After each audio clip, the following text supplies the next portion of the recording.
시청자 여러분 안녕하십니까? YTN 뉴스타트 3부 이어갑니다. 제21대 대선에 출마할 국민의힘 후보로 김문수 후보가 최종 선출됐습니다. 득표율 56.53%를 기록하며 본선행을 확정지었는데 민주당 이재명 후보에 맞서서 반드시 승리하겠다고 각오를 전했습니다. 임성재 기자입니다. 국민의힘 제21대 대통령 후보자로 최고 득표를 기록한 김문수. 종합득표율 56.53%, 보름여간 경선 레이스의 최종 승자는 김문수 후보였습니다. 61.25%를 얻은 당원 투표는 물론 여론조사에서도 51.81%를 받아 한동훈 후보를 앞선 겁니다. 당의 최종 후보로 선출된 김 후보는 반 이재명 기치를 전면에 내걸었습니다. 이 후보의 집권을 막기 위해서라면 어떤 세력과도 강력한 연대를 구축할 거라고 목소리를 높였습니다. 이재명 후보의 재판을 더 이상 못하도록 중단시키는 법까지 만들겠다고 합니다. 이 사람들이 정권을 잡는다면 끔찍한 독재가 펼쳐질 것입니다. 또 내부적으론 환골탈태하는 심정으로 신속하게 당을 혁신하겠다는 약속도 빼놓지 않았습니다. 다시 태어나야 합니다. 최대한 신속하게 당을 혁신하겠습니다. 국민의힘은 기득권 정당이 아니라 국민의 정당으로 거듭나야 합니다. 김 후보와 마지막까지 경쟁한 한동훈 후보는 43%대 득표율을 기록하며 이번 경선 레이스를 마무리했습니다. 20%포인트 뒤진 당원 투표에 더해 여론조사에서도 김 후보를 꺾지 못하며 승기를 잡지 못했습니다. 저는 오늘 당원들과 국민들의 결정에 승복합니다. 소속 대통령 탄핵 이후 치러지는 대선이란 난제를 해결할 주자로 국민의힘은 김문수 후보를 선택했습니다. 반명 비텐트 단일화 등 과제가 산적한 가운데 김 후보가 어떤 변곡점을 만들어낼지 정치권 시선이 쏠리고 있습니다. YTN 임성재입니다. 국민의힘 김문수 대선 후보가 현충원 참배를 시작으로 본격 본선 레이스에 돌입합니다. 김 후보는 오늘 오전 국립서울 현충원을 찾아 순국선열과 호국 영령을 참배한 뒤에 선거대책위원회 회의에 참석합니다. 오후엔 경기 포천에 있는 한센인 마을을 방문하고 이어서 의정부 제1시장으로 이동해 대선을 앞둔 바닥 민심을 청취한다는 계획입니다. 김문수 후보가 국민의힘 대선 후보로 확정되면서 정치권의 시선은 이제 한덕수 전 총리와의 단일화 문제로 옮겨가는 분위기입니다. 김문수 후보는 선출 직후 한 전 총리와 통화했다고 밝혔는데 단일화 방식과 시점 등을 둘러싼 치열한 물밑 신경전이 예상됩니다. 박광열 기자가 보도합니다. 대선 후보 수락연설에서 반 이재명 연대 필요성을 재차 강조한 김문수 후보. 선출 직후 한덕수 전 총리와 통화했다는 사실을 공개하며 단일화 추진이란 큰 구상에 변함이 없을 거란 의지를 내비쳤습니다. 조금 전에 또 저한테 전화도 하셨어요. 하셔서 여러 가지 축하와 또 격려 말씀도 하시고 뭉쳐야 이기고 흩어지면 진다. 이거 상식 아니겠습니까? 단일화의 골든타임으로는 1차적으로 선거 공보물 발주시 아닌 오는 7일이, 그 다음 마지노선으론 중앙선관위 후보 등록일인 11일이 거론됩니다. 투표용지 인쇄는 이번 달 25일부터지만 만일 11일을 넘겨 무소속 후보로 단일화가 될 경우 국민의힘 당명과 기호 2번 사용이 불가능하기 때문입니다. 다만 김문수 캠프 내에선 시간에 쫓겨 서두르지만은 않겠다는 기류가 감지됩니다. 캠프 핵심 관계자는 YTN과의 통화에서 하루 이틀 먼저 하는 것보다 중요한 건 아름다운 단일화라고 강조했습니다. 납득할 수 있는 명분과 방식이 뒤따라야 단일화 과정에서 잡음을 최소화하고 화학적 결합은 물론 향후 중도층 표심 공략에 악재로 작용하지 않을 거란 취지로 읽힙니다. 김 후보 역시 이제 막 대선 후보로 선출됐는데 바로 단일화 방안을 언급하는 건 좀 이르지 않느냐고 말해 속도 조절 가능성도 있는 것 아니냐는 분석도 나옵니다. 또 당원들도 저를 오늘 뽑아줬는데 오늘부터 벌써 단일화 방안을 내놓는다 이렇게 하면 좀 이상 안 하겠습니까? 기본 방향은 그대로 가는데 여러 가지로 논의를 더 해나가겠습니다. 정치권에선 결국 김문수, 한덕수 후보 대 후보 협상으로 큰 틀의 합의가 이뤄져야 세부 룰 협상도 수월하게 진행될 거란 관측이 지배적입니다. 김 후보가 경선 과정에서 단일화 의사를 적극 피력한 만큼 실제 성사될 거란 기대감 속 앞으로 펼쳐질 양측의 삿바 싸움에 관심이 집중되고 있습니다. YTN 박광렬입니다. 네, 무소속 한덕수 대선 예비후보는 국민의힘 김문수 후보와의 단일화 방식에 대해 완전히 열려 있다고 밝혔습니다. 한 후보는 방송 인터뷰에서 힘을 합쳐서 우리나라의 미래를 젊은 세대에게 잘 물려줄 수 있다면 그 방식은 전혀 중요하지 않다며 이같이 말했습니다. 이어 김 후보와 언제 만날지에 대해서는 당 후보 선출 축하 전화를 하며 이른 시일 내 만나자고 얘기했다면서도 아직 일시를 정하지는 않았다고 답했습니다. 국민의힘 대선 주자로 김문수 후보가 선출됐지만 민주당 이재명 후보와 맞대결을 펼칠 범보수 진영의 단일 후보인지는 아직 미지수입니다. 한덕수 전 총리 등 당 밖의 인사들과의 단일화 문턱을 한 번 더 넘어야 할 것이라는 관측인데요. 앞서 대선판을 흔들었던 단일화의 역사를 손효정 기자가 짚어봤습니다. 결정적 승기를 쥐었던 단일화의 대표 성공 사례는 지난 1997년 15대 대선 당시의 DJP 연합입니다. 김대중과 김종필, 호남과 충청을 대표하는 두 정치인이 손잡으며 한나라당 이회창 총재를 1.53%포인트 차로 꺾었습니다. 협상은 1년 넘게 이어졌지만 단일화는 별도 경선 없이 두 총재의 단판으로 결정됐습니다. DJ는 단일 후보가 되고 JP는 공동정권의 국무총리와 조각권을 보장받으며 성사된 연정이 헌정사상 첫 정권 교체로 이어졌습니다. 건국 이래 처음으로 여야 정권 교체가 이루어졌습니다.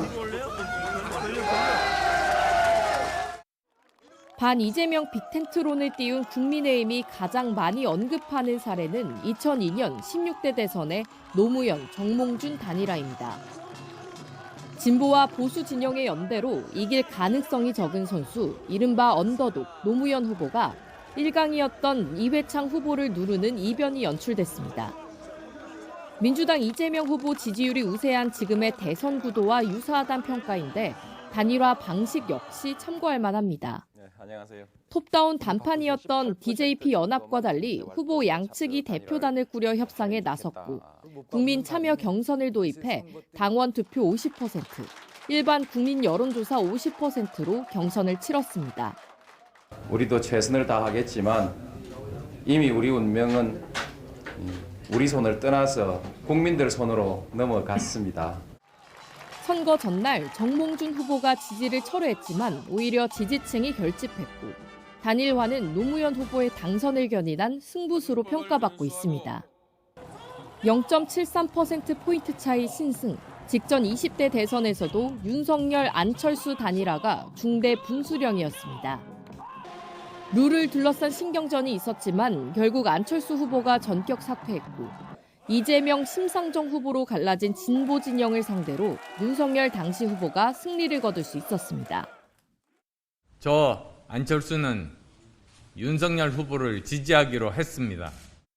안철수 후보의 뜻을 받아 반드시 승리하여 2012년 18대 대선의 문재인 안철수 단일화는 반면 교사로 삼아야 할 실패 사례로 꼽힙니다. 문재인 후보로 단일화를 이루고도 박근혜 후보에게 승기를 빼앗긴 데엔 양측의 기싸움으로 단일화 시점이 늦어지며 연대의 효과가 반감됐다는 분석이 나옵니다. 안철수 후보의 진심과 눈물은 저에게 무거운 책임이 되었습니다. 후보 경쟁력만큼이나 한덕수 전 총리와의 단일화 문제가 주요 변수였던 국민의힘 경선. 결국 단일화의 성패를 가르는 건 콘클라베, 원샷 경선과 같은 정치 공학적 셈법보단 국민의 감동을 줄 수 있는 명분과 진정성이란 지적이 많습니다. YTN 손효정입니다. 한덕수 전 총리가 민주당 이재명 대선 후보를 겨냥해 개헌에 대한 말바꾸기는 중대한 범죄라고 비판했습니다. 민주당은 한 전 총리가 5.18 민주묘지를 참배하려다 무산된 일을 두고 광주 시민을 능멸했다고 규탄했습니다. 박희재 기자의 보도입니다. 사실상 1호 공약격으로 개헌을 전면에 내세운 한덕수 전 총리가 출마 선언 이틀째 정대철 헌정회장을 예방했습니다.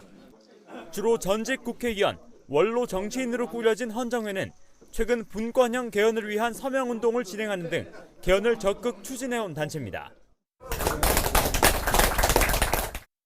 한 전 총리는 민주당 이재명 대선 후보를 직접 거론하지는 않았지만 그의 행보를 정조준한 듯 가시도 친 발언을 이어갔습니다.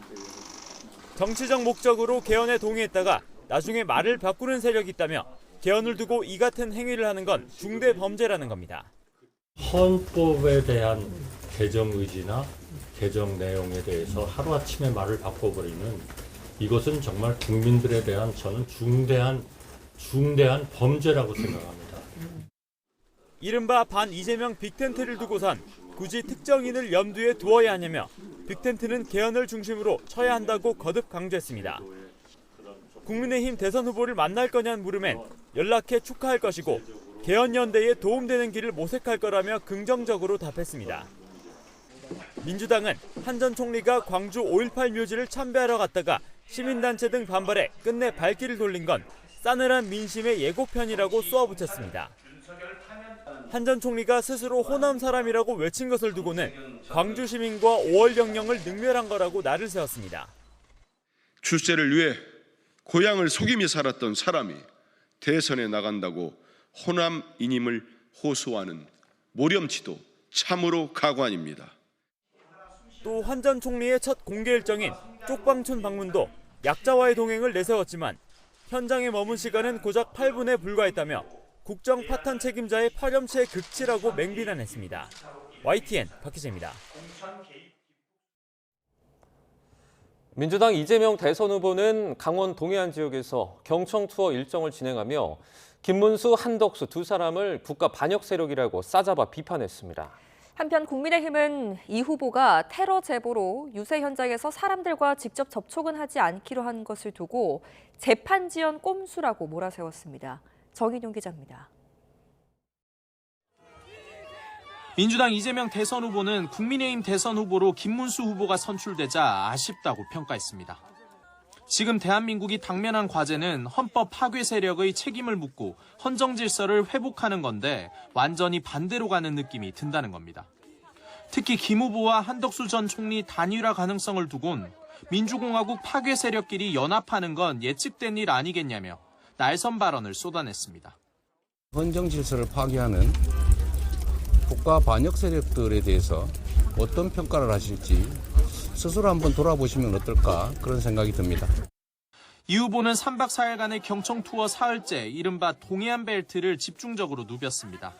속초와 양양에 있는 시장에 이어 관광 명소인 강릉 안목해변을 찾아 정치는 국민이 하는 거라며 국민 주권에 거듭 방점을 찍었습니다. 근데 그 나라 왜 망했어요? 투표를 잘못해서 망한 거죠. 투표가 총알입니다. 정말 혁명의 수단이죠. 국민들이 이 나라를 바른 길로 이끌어갈 것이라고 확신해요. 습격 테러 제보를 받은 이 후보는 현장에서 사람들과의 직접적인 접촉을 삼갔는데 손 잡는 것조차 어려워도 우린 하나라고 지지자들을 달랬습니다. 이에 국민의힘은 그 의도가 순수하지만은 않은 듯하다며 의심의 눈길을 거두지 않았습니다. 오는 15일로 공직선거법 파기환송심 기일이 지정된 상황에서 이 후보가 출석을 통제하는 법원 집행관을 피하기 위해 재판 지연 꼼수를 부리는 거란 주장입니다. 법원 집행관은 이재명 후보님을 전혀 해치지 않습니다. 이미 오부 요인 수준의 의로 경호를 제공받으시니 안심하시고 재판 출석하시길. 이 후보의 행보 하나하나가 사법 리스크를 고리로 한 국민의힘의 공격 소재가 되고 있는 셈입니다. 각 당 대선 후보가 결정되고 본격 본선 레이스에 돌입하며 정치권 공방도 더 격해질 거란 전망입니다. YTN 정인용입니다. 민주당 이재명 후보의 선거법 재판이 속도를 내면서 이 당내에서 노골적 대선 개입이라는 비판과 함께 대법관 탄핵과 수사를 촉구하는 주장까지 터져나왔습니다. 이 후보는 당이 국민의 뜻에 맞게 처리할 문제라고 거리를 뒀는데 국민의힘은 사법부 겁박이 도를 넘었다고 맹비난했습니다. 나혜인 기자입니다. 민주당은 이재명 후보의 공직선거법 사건 파기환송심 첫 재판이 대선 공식 선거운동 기간인 오는 15일에 열려선 안 된다고 반발했습니다. 대선 후보로 등록하며 선거가 끝날 때까지 함부로 체포나 구속하지 않도록 한 선거법 조항을 들어 사법 절차도 중단돼야 한다는 논리를 편 겁니다. 사법부의 속도전은 노골적인 대선 개입이자 선거 방해입니다. 지금은 주권자인 국민의 시간이고 당내에선 이 후보 사건을 유죄 취지로 돌려보낸 대법관들의 심리 기록을 공개하라거나 조희대 대법원장 탄핵, 수사까지 촉구하는 성토가 쏟아졌습니다. 이 문제를 논의하기 위해 휴일 긴급 의원총회도 소집했는데 이 후보는 당이 알아서 할 거라며 직접적인 언급을 피했습니다. 당이 국민의 뜻에 맞게 적이 처리할 것으로 생각합니다. 국민의힘은 이 후보에게 무죄를 선고했던 재판부엔 경의를 표하더니 대법원은 협박하는 민주당의 태도가 이중적이라고 비판했습니다. 사법부를 겁박하고 이 후보 방탄용 입법을 추진하는 행태가 갈수록 꼴불견이라며 최소한의 이성을 회복하라고 날을 세웠습니다. 파기환송심 재판부를 향해선 어떤 외압에도 흔들리지 말고 법리에 따라 판결하라고 당부했습니다. 대통령이 되겠다라고 하는 거잖아요. 그러면 헌법수호의 의지를 보여줘야 되는 것인데 지금 보여주고 있는 이재명 대표의 모습 그리고 민주당의 모습 이런 것들이 굉장히 실망스럽다. 개혁신당 이준석 후보도 민주당이 매우 위험하고 반헌법적인 정치를 하고 있다며 이재명 후보가 헌법상 대통령의 불소추 특권에 진행 중인 재판도 포함되는지 입장을 밝혀야 한다고 요구했습니다. YTN 나인입니다. 더불어민주당은 휴일인 오늘 이재명 대선 후보의 선거법 위반 사건 파기환송심의 대응책을 모색하기 위한 긴급 의원총회를 진행합니다. 앞서 서울고법은 파기환송심 공판기일을 공식 선거운동 기간인 오는 15일로 지정했는데 이에 민주당 의원들은 의총에서 향후 대응 수위 등을 논의한다는 계획입니다. 민주당 이재명 후보 선거법 위반 사건의 파기환송심 공판기일까지 잡히면서 불소추 특권이 명시된 이 헌법 84조의 해석을 둘러싼 논란이 거세지고 있습니다. 결국 헌법재판소 판단이 필요할 것이라는 전망이 나옵니다. 김영수 기자가 취재했습니다. 우리나라 헌법 84조에 따르면 대통령은 내란 또는 외환해제가 아니면 형사상 소추를 받지 않습니다. 여기서 소추가 검찰의 기소만 뜻하는지 재판까지 포함하는지가 논란의 핵심입니다. 형사재판 여러 개를 받는 민주당 이재명 대선 후보가 당선되는 경우에도 재판 진행 여부에 따라 정치적 운명이 좌우될 수 있기 때문입니다. 법원행정처장은 대통령에게 불소추 특권을 부여한 헌법 84조와 관련한 재판 진행에 대해 이렇게 답했습니다. 84조의 적용에 있어가지고 지금 대법원에서 그 담당 판사 분들한테 이것을 어떻게 해석해서 재판을 운영하라 하는 지시를 할 수가 있습니까? 할 수 없습니다. 이 후보 선거법 사건을 유죄 취지로 파기환송한 대법원이 선고 과정에서 별다른 해석을 내놓지 않은 만큼 만약 이 후보가 당선된다면 이 후보 사건을 심리하는 5개 재판부가 진행 여부를 각각 판단할 수밖에 없습니다. 현재까지 상황만 놓고 보면 고등법원과 지방법원 재판부가 헌법 84조를 해석해야 하는 상황인데 선거법 사건이 속도를 내 재상고가 이뤄지는 것까지 가정하면 다시 대법원으로 공이 넘어올 수 있습니다. 다만 재판 진행이나 중지에 따른 권한 침해를 주장하는 측에서 권한쟁의 심판 같은 헌법재판소 절차를 밟을 가능성이 거론됩니다. 소추 의미에 대해 학계 의견이 분분한 가운데 앞서 지난 2023년 이른바 검수완박 법안에 대한 검찰의 권한쟁의 심판 사건에서 각하 결정에 반대 의견을 낸 재판관들은 형사상 소추 의미에 대해 기소뿐 아니라 재판까지 포함한다는 취지로 해석했습니다. 민주당에서 피고인이 대통령에 당선되면 공판을 정지해야 한다는 내용의 형사소송법 개정안을 추진하는 것도 변수가 될 전망입니다. YTN 김영수입니다. 윤석열 전 대통령 파면 한 달도 안 돼 김건희 여사를 겨눈 검찰 수사가 전방위로 뻗어가고 있습니다. 검찰은 불기소 처분했던 도이치모터스 주가 조작 사건 재수사에 나선 데 이어 무속인 건진법사 관련 의혹으로 사저까지 압수수색했습니다. 부장원 기자입니다. 김건희 여사를 겨냥한 여러 갈래 수사 가운데 최근 속도를 내는 건 이른바 건진법사, 무속인 전성배 씨 의혹입니다. 전 씨는 평소 윤석열 전 대통령 부부, 특히 김 여사와의 친분을 과시하며 각종 이권에 개입해온 혐의로 검찰 수사를 받고 있습니다. 이 과정에서 통일교 2인자로부터 캄보디아 메콩강 관련 교단 사업과 YTN 인수청탁 목적으로 고가의 다이아 목걸이와 명품 가방 등 김 여사에게 줄 선물을 건네받은 정황이 포착됐습니다. 검찰은 이 목걸이가 실제 김 여사에게 전달됐는지 수사력을 집중한 상태로 최근 윤 전 대통령 사저를 전격적으로 압수수색하며 강제 수사에 포문을 열었고 김 여사 소환까지 강행할 것이란 예상이 나옵니다. 건진법사 의혹이 새로 짚혀진 불씨라면 꺼진 불씨가 다시 살아나기도 했습니다. 서울고등검찰청은 최근 김 여사가 연루된 도이치모터스 주가 조작 의혹에 대해 재수사를 결정했습니다. 서울중앙지검이 불기소 처분한 뒤 6개월 만입니다. 권오수 전 도이치모터스 회장 등 주요 피의자들은 이미 유죄가 확정된 만큼 재수사 과정에서 김 여사에 대한 새로운 진술이 나올 가능성도 배제할 수 없습니다. 특히 앞선 수사에서 검찰이 김 여사를 비공개로 제3의 장소로 방문 조사해 특혜 논란을 빚었던 만큼 이번에는 공개 소환이 불가피할 거란 관측이 많습니다.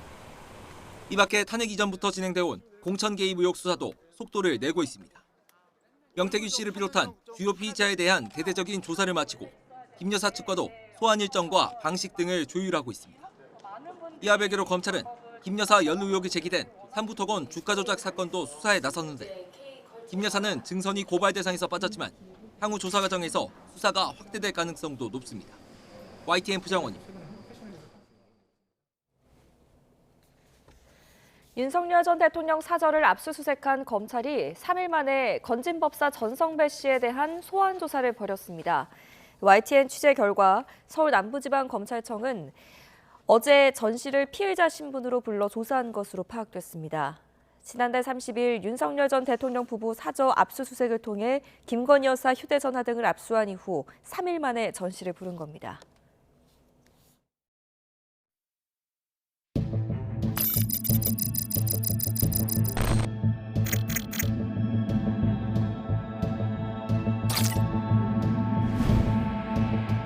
SK텔레콤을 이용해 주신 고객 여러분과 사회에 큰 불편과 심려를 끼쳐드린 점에 대해 진심으로 사과의 말씀을 드립니다.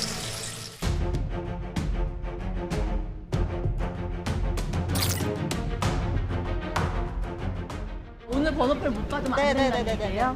소비자들이 무작정 기다려야 되고 시간 버려야 되고 오늘은 유심카드가 많이 안 들어와서 50명밖에 안 됩니다.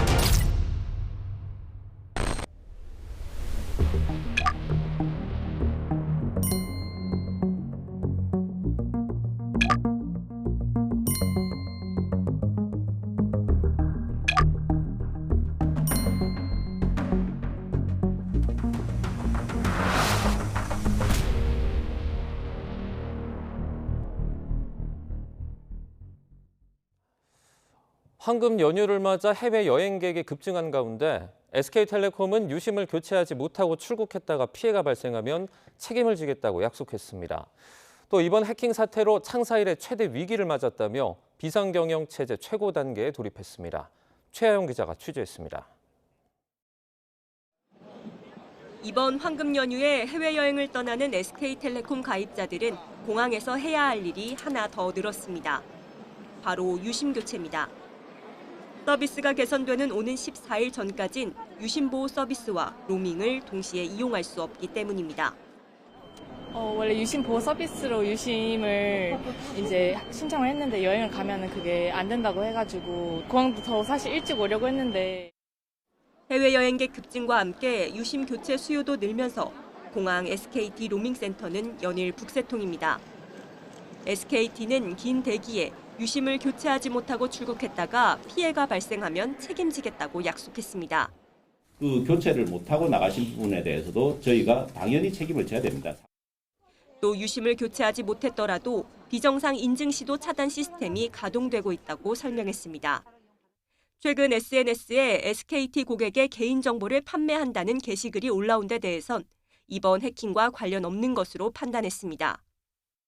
이름이나 주민번호 같은 거는 유출되지 않은 것으로 일단 확인된 상태이기 때문에 이 내용은 현재로서는 저희는 이번 건과는 다른 거라고 저희는 알고 있습니다. SKT는 이번 사태로 업계 1위 위상이 흔들리자 최고 단계의 비상경영 체제에 돌입했습니다. 유영상 SKT 대표이사는 사내 게시판에 사이버 침해 사고로 고객 일상과 감정이 심각하게 훼손돼 장사 일의 최대 위기에 직면했다며 이를 선포했습니다. 불안과 불만 속에 가입자 이탈도 가속화하면서 SKT의 위기 대응 능력이 시험대에 올랐습니다. YTN 최아영입니다. 일요일인 오늘과 내일은 대체로 맑은 날씨가 이어지겠습니다. 다만 다시 남고북저에 기압 배치가 나타나면서 건조한 바람이 강해질 것으로 보입니다. 산불 위험이 커질 것으로 보여 불씨 사용에 대한 각별한 주의가 필요합니다. 정혜웅 기자의 보도입니다.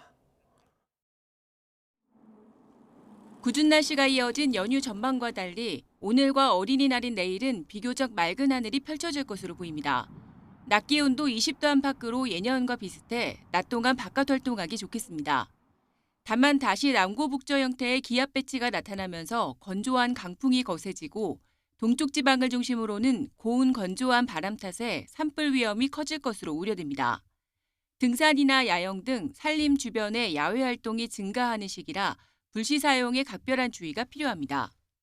위성수치예보 자료를 활용해 분석한 결과 이번 연휴에도 일요일과 어린이날 전국적으로 산불 위험도가 높아질 것으로 예상되었습니다. 어린이날이자 석가탄신일인 내일 밤부터 연휴 마지막 날 사이에는 또다시 곳곳에 비가 내릴 전망입니다. 일시적으로 기온이 떨어지고 바다와 바닷가, 섬 지역에 풍랑과 강풍특보가 내려질 가능성이 있습니다.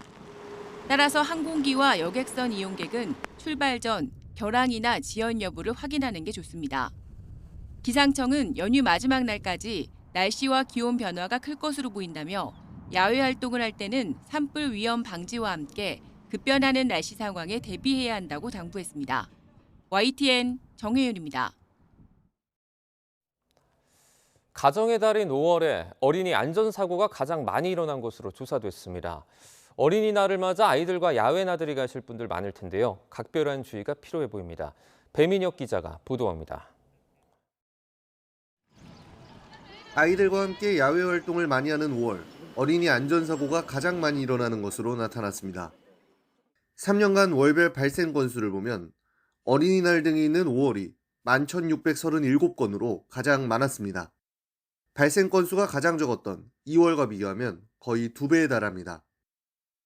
가정의 달인 5월 달에는 야외 나들이 등 바깥 활동이 많아지면서 안전사고 위험이 높아지는 걸로 분석이 됩니다. 3년 동안 발생한 어린이 안전사고 원인을 보면 가장 많은 경우가 낙상과 추락사고로 전체의 37%를 차지했고 이어서 교통사고가 22%였습니다. 교통사고 3건 가운데 1건은 자전거 사고였고 차량에 함께 탔다가 사고를 당한 경우와 보행자 사고가 뒤를 이었습니다. 장소별로는 전체의 43%가 집안에서 발생했습니다. 특히 집에서 발생하는 영유아 사고의 대부분은 침대나 소파에서 떨어지는 사고였습니다. 안전사고가 주로 가정에서 많이 발생하는 만큼 보호자의 각별한 주의가 필요하고 미끄럼 방지 패드 등을 설치하는 것도 도움이 될 것으로 보입니다. 안전한 가정의 달을 보낼 수 있도록 아이들 안전을 위한 세심한 관심과 주의가 필요해 보입니다. YTN 배민혁입니다. 우리나라 어린이 청소년들이 미디어를 활용해 가장 많이 보는 건 짧은 동영상 쇼폼으로 10명 가운데 9명 넘게 여기에 빠져 있습니다. 한번 보기 시작하면 좀처럼 멈출 수 없는 탓에 과하게 의존하게 되는 아이들이 많은데 적극적인 진단과 치료가 필요합니다. 염혜원 기자입니다. 지난해 우리나라 10대는 음성통화를 빼고 스마트폰을 하루 평균 3시간 1분 사용했습니다. 전 국민 평균보다 48분이나 더 많습니다. 이 시간 동안 초등학생은 88.9%, 중학생은 96.7%, 고등학생은 97.4%가 짧은 동영상, 숏폼을 보는 거로 나타났습니다. 인터넷 개인 방송이나 동영상 사이트를 보는 경우도 비슷하게 많았습니다. 문제는 한 번 보기 시작하면 스스로 끄기 어렵다는 점입니다. 짧은 동영상이 계속해서 뇌에 자극을 주기 때문입니다. 이런 이유로 지난해 우리나라 초등학생의 37.3%, 중학생의 41.7%, 고등학생의 41.4%는 스마트폰 과의존 상태인 거로 나타났습니다. 유치원생도 4명 중 1명꼴로 과의존 상태였습니다. 스마트폰을 사용하는 일이 삶에서 가장 중요한 일이 되고 자율적으로 끊을 수 없을 때, 또 이로 인한 부작용을 경험하면서도 지속할 때 과의존으로 판단합니다. 정부는 해마다 초등학교 1학년과 4학년, 중고등학교 1학년을 대상으로 진단조사를 하고 과의존 학생에 대한 치료와 상담을 지원하고 있습니다. 개인 상담이나 집단 상담, 치료 지원, 그리고 저희 보호자님들 대상으로 교육하는 것도 함께 포함이 되어 있어서 다만 무조건 스마트 기기의 사용을 막을 수만은 없다는 게 가장 큰 고민입니다. 막기 위해서 규제하고 이런 부분이 다가 아니고 그렇게 입법으로만 다 해결할 수 있는 부분이 전혀 아니거든요. 이런 기술이 발달하고 있는데 그 부분에 노출만 안 시킨다고 지금 사용하지 못하게 해서 되는 부분이 아니기 때문에 정부는 미디어 과의존 연령이 갈수록 어려지고 있는 만큼 유아, 초등학생들을 대상으로 하는 정책도 마련해갈 방침입니다. YTN 염혜원입니다. 수험 미복귀 의대생들에게 재적 예고를 통보한 일부 대학에서 학생들이 집단 복귀 의사를 밝힌 것으로 확인됐습니다. 유급과 재적 예정 통보를 앞둔 다른 의대에도 영향을 미칠지 주목됩니다. 이문석 기자입니다. 대학 5곳이 수업에 복귀하지 않은 의대생들에게 재적 예고를 통보했습니다. 건양대와 순천향대, 을지대, 인제대, 차의과대 총 1,916명이 대상입니다. 유급이나 재적 사유가 발생하면 학칙을 원칙대로 적용하기로 한 정부와 대학들 사이 합의를 따른 겁니다. 5개 대학은 학칙에 한 달 무단 결석 시 재적할 수 있다는 내용이 명시돼 있습니다. 재적은 퇴학으로 진급을 못하는 유급과는 다릅니다. 대학이 실제로 재적 예정을 통보하자 꿈쩍 않던 의대생들이 움직였습니다. 순천향대는 재적 예정 의대생 606명이 대표자 회의를 거쳐 전원 수업에 복귀한다는 의사를 의대에 통보했다고 밝혔습니다. 건양대 역시 면담을 통해 재적 예정 본과 3, 4학년들이 연휴 뒤인 오는 7일 수업에 복귀하기로 했다고 전했습니다. 이렇게 일부 대학에서 의대생이 집단으로 수업 복귀를 결정하고 있지만 전체 의대로 일반화하기엔 아직 조심스럽습니다. 무단 결석 재적은 5개 대학만 있고 유급 누적 재적 기준 역시 대학마다 다르기 때문입니다. 다만 의대생들이 학사 유연화 조치가 더 없을 거라는 걸 현실로 받아들이고 있다는 의미로 해석할 수 있습니다. 40개 의대는 오는 7일 수업 미복귀로 인한 재적 유급 대상 학생 확정 자료를 교육부에 제출할 예정입니다. YTN 이민석입니다.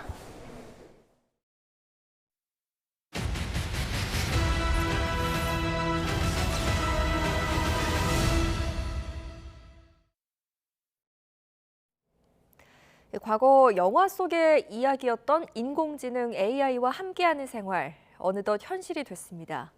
편리하고 유용하기도 하지만 동시에 위험성도 끊임없이 제기되고 있죠. 과연 AI는 약일까 독일까? YTN은 사흘에 걸쳐 AI의 역설 기획 시리즈를 준비했습니다. 먼저 인간을 속이고 기만하는 AI에 대해 짚어보겠습니다. 갈수록 교묘해지는 AI의 속임수를 잡아낼 방법은 없는지 고한석 기자가 취재했습니다. AI를 탑재한 인간형 로봇. 자신이 AI라는 사실을 숨긴 채 인간 사회에 숨어 삽니다. SF 영화의 내용이지만 AI가 인간을 기만하고 속이는 일은 이미 현실에서 일어나고 있습니다. 목표를 달성하고 보상을 얻기 위해 의도적으로 거짓말하거나 꼼수를 쓰는 이른바 보상 해킹이 일어나는 겁니다. AI가 인간을 배반할 거라는 공포도 결국 여기에서 나옵니다. Invention of AI is a completely different revolution than any previous technological revolution. Anybody who thinks we can control AI the same way we controlled previous tools doesn't understand what AI means. 챗 GPT를 탄생시킨 오픈 AI가 최근 공개한 보고서입니다. AI의 거짓말을 찾기 위해 AI의 머릿속이라고 할 수 있는 생각사슬을 들여다볼 수 있습니다. 하지만 그럴 경우 AI는 인간을 기만했다는 사실을 슬며시 숨겨버립니다. 이때 등장하는 것이 또 다른 AI. AI의 기만을 찾아내는 데는 그럴싸하게 말을 지어낼 능력이 부족한 낮은 버전의 단순한 AI가 오히려 유용한 것으로 나타났습니다. AI와 AI의 대결, 영화 같은 일이 벌어지는 겁니다. 하지만 근본적으로는 AI의 행동을 인간의 의도와 가치, 윤리에 맞게 조정하는 얼라인먼트라는 작업을 더 고도화하는 게 필요합니다. AI가 스스로 이제 학습해서 행동할 때 이게 윤리적으로 갈 수 있게 제대로 잘 조종해 주는 거, 정렬시켜 주는 게 되게 중요한 문제다라는 생각이 듭니다. 인간을 닮아가는 AI, 이제는 사고 능력뿐만 아니라 속이지 않는다는 도덕적 의무까지 탑재해야 한다고 전문가들은 말합니다. YTN 고한석입니다. 최근 청와대를 찾는 관람객들 사이 가장 큰 화두는 한 달 앞으로 다가온 대선입니다. 차기 대통령이 청와대로 돌아오게 된다면 다시 문이 닫힐 수도 있다는 건데 그렇다면 전면 개방이 이뤄졌던 지난 3년은 어떻게 기억되고 있을까요? 송재인 기자가 돌아봤습니다. 평일 낮에도 북적이는 청와대. 따뜻해진 날씨에 주변 집회도 잠잠해지면서 연초보다 찾는 발길이 부쩍 늘었습니다. 그렇다고 최근 청와대 관람객 규모가 과거 같은 기간보다 획기적으로 늘어났다고 평가하긴 쉽지 않습니다. 다만 관람객들의 마음만큼은 사뭇 달라 보입니다.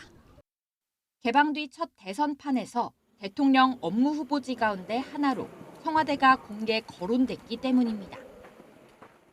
청와대가 오픈됐다고 이제 예전부터 알고 있기는 했지만 또 언제 이제 관람이 멈출지 몰라서 혹시나 해서 이제 마지막일 것 같아서 이번이 그래서 잠깐 한국에 들어와서 이제 아들이랑 같이 마지막 기회를 누리고자 왔습니다. 그렇다면 3주년을 목전에 둔 청와대 개방 시대에 대한 평가는 어떨까?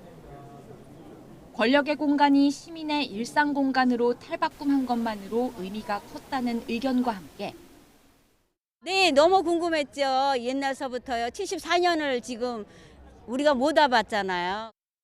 관람객 추이를 보면 애초 의도했던 개방 효과에 의문을 표하는 시선도 적지 않습니다.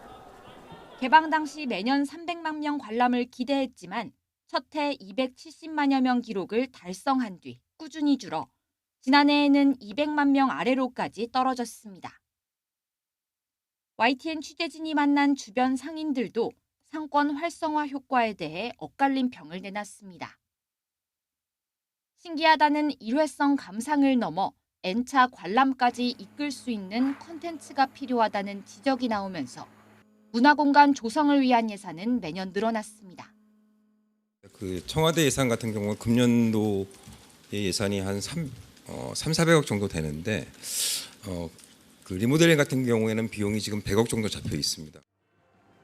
차기 대통령의 청와대 복귀가 현실화되지 않아 추가 관람객 유치를 위한 이 같은 정책이 유지돼도 취임 뒤 청와대 복귀를 공식화해 보안시설 정비를 위한 보수 작업이 진행돼도 추가 예산 투입이 불가피해진 열린 청와대에 대한 고민은 계속 남을 것으로 보입니다. YTN 송재인입니다. 우리 정부는 우크라이나의 포로로 잡힌 북한군의 국내 송환을 위해 우크라이나 측과 협의를 해왔는데요. 그런데 최근 북한과 러시아가 그동안 인정하지 않던 북한군 파병 사실을 공식 인정하면서 포로 송환의 중요한 변수로 떠올랐습니다. 홍선기 기자의 취재입니다. 우크라이나의 포로로 잡힌 북한군은 체포 직후 북한 대신 한국으로 가고 싶다는 입장을 밝혔습니다.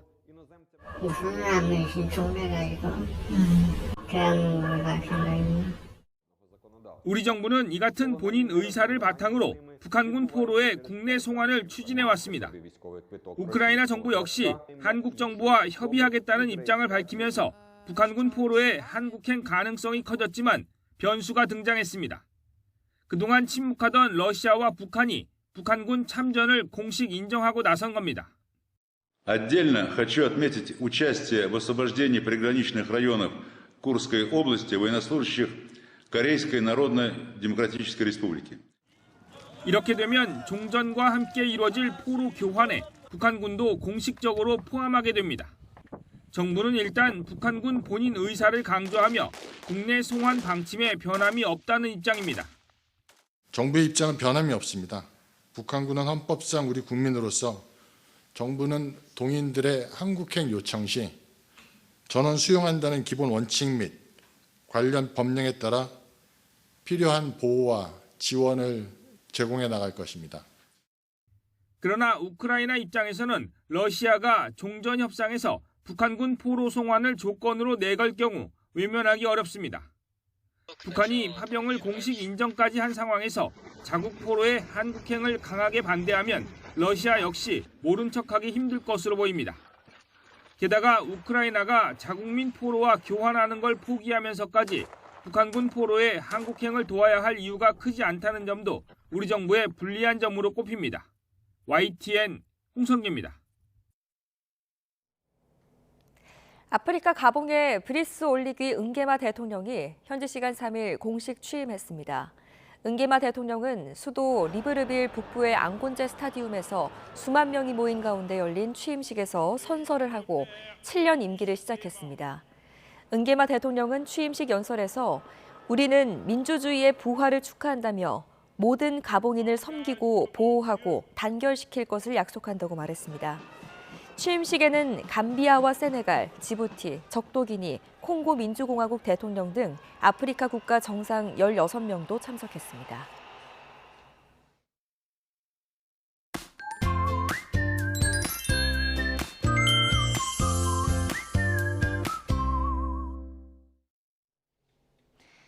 휴일인 오늘은 맑은 하늘이 함께하겠습니다. 어제보다 기온도 크게 올라서 바깥 활동하기 좋겠는데요.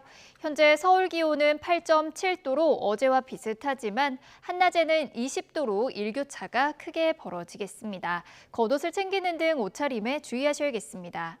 오늘 아침까지 내륙에는 안개가 짙게 끼겠고요. 중부와 경북을 중심으로는 바람이 점차 강해지겠습니다. 산불 등 화재 예방에 신경 써주셔야겠습니다. 현재 기온 살펴보도록 하겠습니다. 현재 서울 기온은 8.7도, 대구는 9.7도를 나타내고 있습니다. 오늘 낮 기온은 20도 안팎까지 크게 오르겠는데요. 서울이 20도, 대전과 광주는 22도, 대구는 23도를 보이겠습니다. 어린이날이자 석가탄신일인 내일 밤부터 연휴 마지막 날 사이에는 곳곳에 비가 내릴 전망입니다. 지금까지 날씨 정보였습니다. 뉴스타트 3부는 여기까지입니다. 시청해주셔서 고맙습니다.